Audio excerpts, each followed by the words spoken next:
평안하십니까 성도 여러분.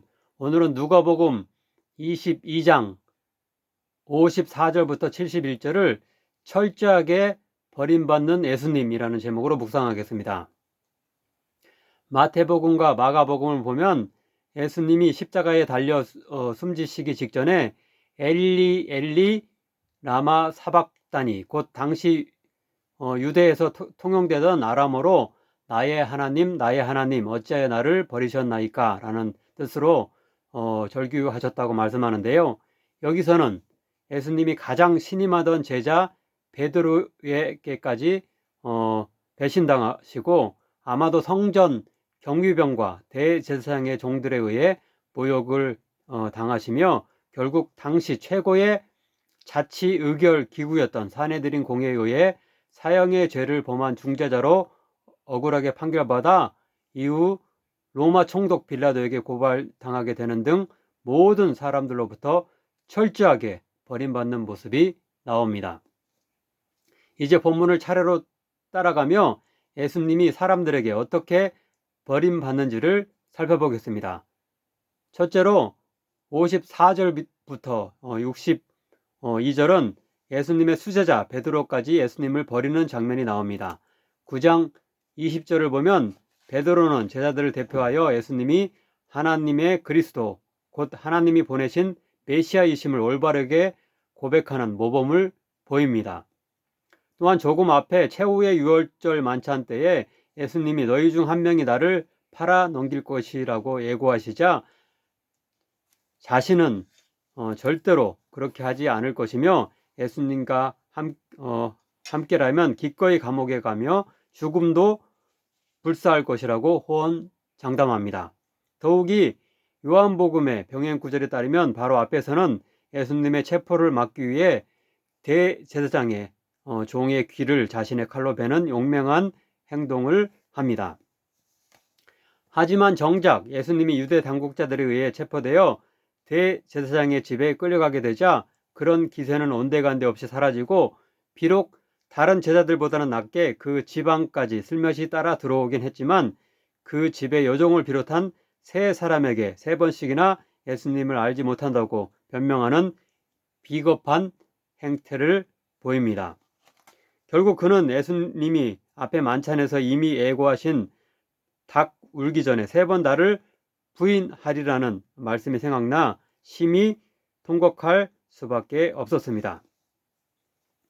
뒤에 23장에서 예수님이 십자가에 달리시기 위해 가는 장면에서도 일반 백성과 여성 신자들은 예수님을 끝까지 따라갔지만 베드로는 그렇지 않은 것으로 보입니다. 자칫 예수님과 한패로 몰려 자신도 죽을 수 있기 때문에 그랬을 것입니다.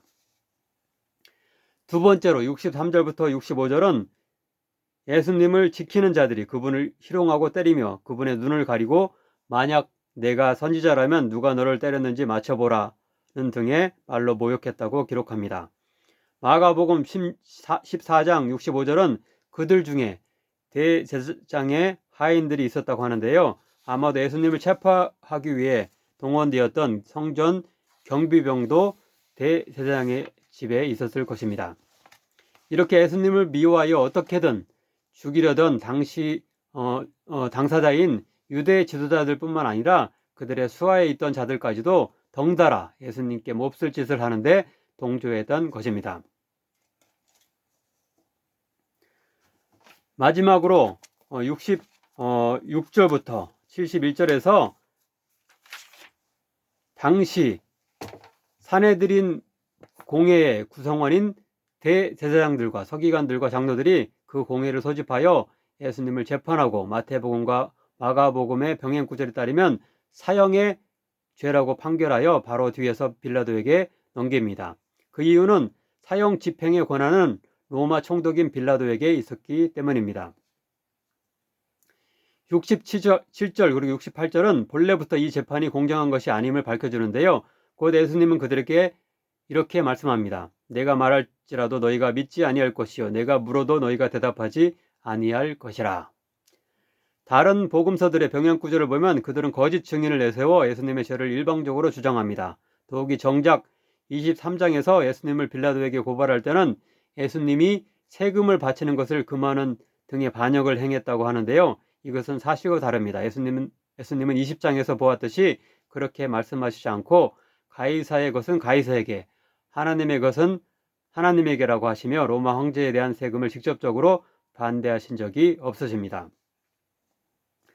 그들은 69절에서 예수님이 아마도 구약 다니엘 7장 13절과 시편 110편 1절에 근거하여 이제부터는 인자가 하나님의 권능의 우편에 앉아 있으리라 라고 말씀하시며 자신이 메시아이심을 암시하시자 그분께 내가 하나님의 아들이냐라고 되물었고 그분이 맞다라고 답하자 병행 구절을 보면 신성모독죄로 여기고 사형의 처벌을 판결하게 됩니다. 뒤에 보면 정작 빌라도에게 고발할 때는 그런 종교적 제목이 아니라 세금을 내지 않도록 했다 또는 반란을 일으켜 유대인의 왕이 되려고 했다는 정치적 제목을 들지만 말입니다. 이렇게 예수님은 유대의 최고 지도자들이라고 하는 대제사장과 서기관과 장로들에 의해 비록 공회라는 공식 재판 과정을 형식적으로 거치긴 했지만 제대로 된 방어권을 행사하지 못하시고 억울하게 죽게 된 것입니다.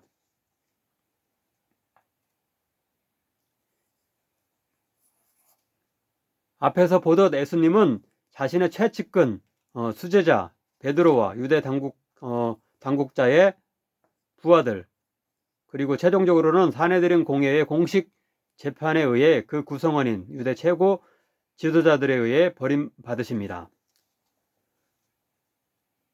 우리들도 혹 예수님을 가장 잘 따르는 신자인 것 같았지만 결정적인 고난의 순간에 예수님을 나말라라 하고 버린 적은 없습니까?